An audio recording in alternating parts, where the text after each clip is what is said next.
we can all agree that the playoff system has always had its detractors. No matter what time you're looking at, there's going to be teams that make the playoffs that people are like, hey, how does that team make the playoffs ahead of this team? This year, for instance, the Florida Panthers finished 16th in the league, but they missed the playoffs because they're in the East, and Colorado made it in the West, so you could argue. But honestly, I'm looking back to when the league had 21 teams. In 92, it had 22 teams, the 22nd team being the expansion San Jose Sharks, who were hot garbage. So, really, honestly, this is about 21 teams, and 16 make the playoffs. So how can you have a situation where a team gets screwed out of the playoffs? Very easily, as it turns out. Divisional playoffs meant that some divisions were stronger than others.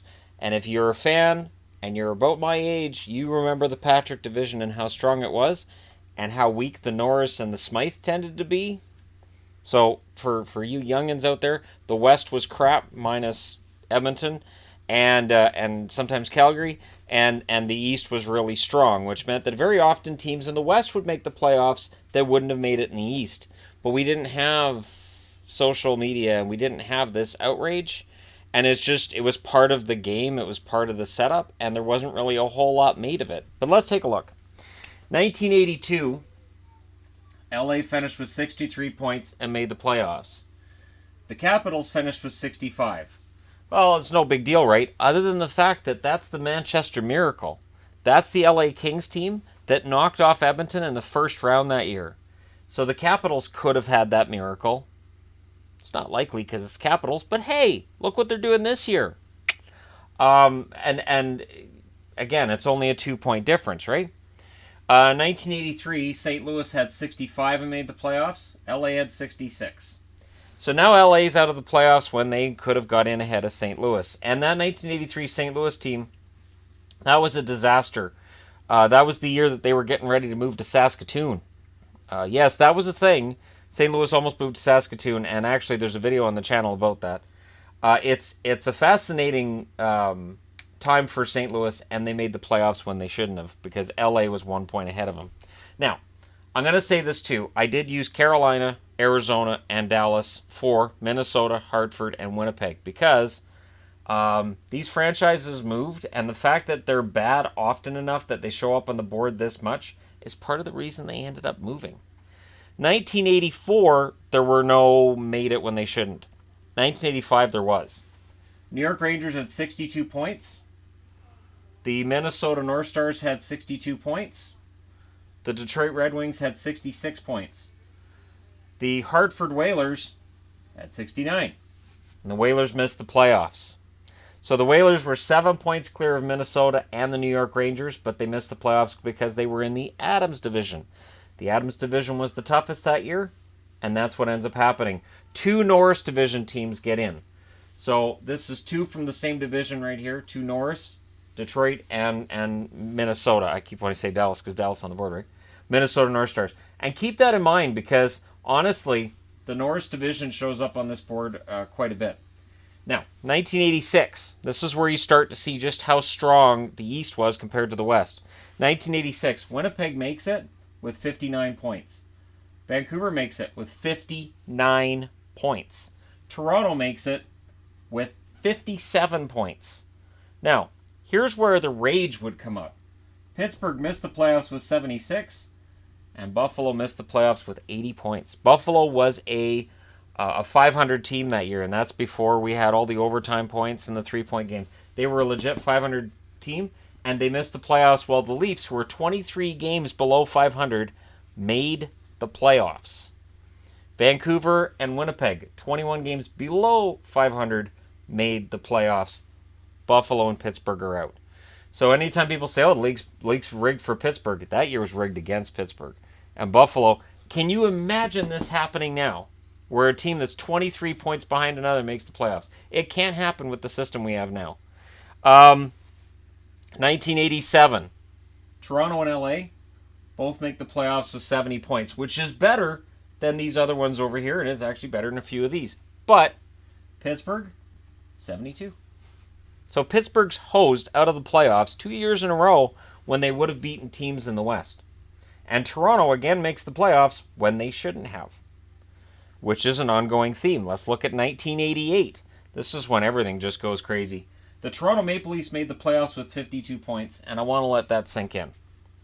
They beat Detroit by 1 point. They made the playoffs with 52 points. 52. 52 points. They're in the playoffs. Also in that year's run, Chicago made it with 69 points. LA made it with 68. Hartford had 77. So, I mean, that's still 25 points better than Toronto. You see now why I'm wearing the Hartford jersey, right? Winnipeg had 77. And St. Louis had 76. And I'm going to put an asterisk here because they had home ice in the first round. Because Norris. 3 teams in the Norris division below 500 made the playoffs. How did that work out for the Patrick division? Well, the Rangers had 82 points. The Penguins had 81. They were above 500. Above 500 and missed the playoffs. And the Leafs, who were 28 games below 500, made the playoffs. I think it was on the last day of the regular season that they made the playoffs to keep Detroit. I'm pretty sure it was Detroit they kept out of the playoffs with that one extra point. It's complete and total insanity, and it would not stand. I mean, you'd see riots in the streets now if that happened in the NHL. There's no way that would happen. So the next time that you hear about how, oh, this team's 2 points ahead of this team and that team's going to make the playoffs, think of this. This is why when I hear about that stuff during the regular season, I just go, come on. The system has always been broken. 5 teams missed the playoffs out of 21, and 2 of them should have made it. It's just ridiculous. Now, 1989, 1990, there's no egregious errors. 1991, the Minnesota North Stars, who went to the Stanley Cup final. Think about it. The Minnesota North Stars in 1991 went to the Stanley Cup final. They had 68 points. Vancouver had 65. That's the famous Turtle Derby with the Winnipeg Jets, where they couldn't decide who didn't want to make the playoffs more. And then Hartford shows up again, 73 points to make the playoffs. The Philadelphia Flyers missed the playoffs, and they had 76. They were 8 points clear of Minnesota, missed the playoffs. Minnesota went to the Stanley Cup Finals that year. It was a great year for Minnesota. And that Stanley Cup Finals appearance probably masked just how poor that Minnesota team was put together. 1992. Hartford makes it with 65 points. We look back, they missed with 69 in 1985. Buffalo makes it with 74. And Minnesota makes it with 70. So they had 2 more points than the year before. Again, showing just how overall poor the Minnesota North Stars were during this period. And the teams that missed that year, Calgary had 674. The Islanders had 74. Or no, the Islanders 74 for Philly. And 79 for the Islanders. So that's how tough it was back then. You look at the playoffs, and let's just take a look here. The difference here is 2. Difference here is 1. That's not such a big deal. The difference between the lowest and the team that missed, 7 points here. So that's egregious. 57 to 80, that's a difference of 23 points. Difference of 2 here. The difference here from 52 to 82, yeah, that's 30 points. The difference here, 65 to 76, 11 points. The difference here, 65 to 79, is 14 points. So this is why when people talk about, oh, they need to change the format, they need to fix it because look, Florida missed and Colorado made it. No, this was when the NHL was really and truly broken. And the year before 82 was when they had teams 1 versus 16, 2 versus 15, 3 versus 14. And the travel was just insane. The matchups were crazy, and you had matchups between teams that barely had seen each other during the regular season. And it didn't work. So the NHL went to this system, and I can't see them ever coming out of the West and the East system.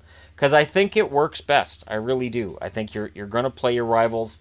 and you're going to have that West versus East clash in the finals. So I personally like that.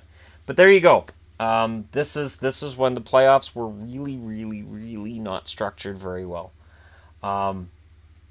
Again, 16 teams out of 21 right up until here, and then you had 22, and that 22nd was San Jose, who had I think 37 points that year, and they only had 21 or 24 the year after that. No, they had 24 the year after that. So there you go. Thank you guys so much for watching. Hit like and subscribe if you're browsing your way through. You just happened upon this video, and I'll talk to you again soon.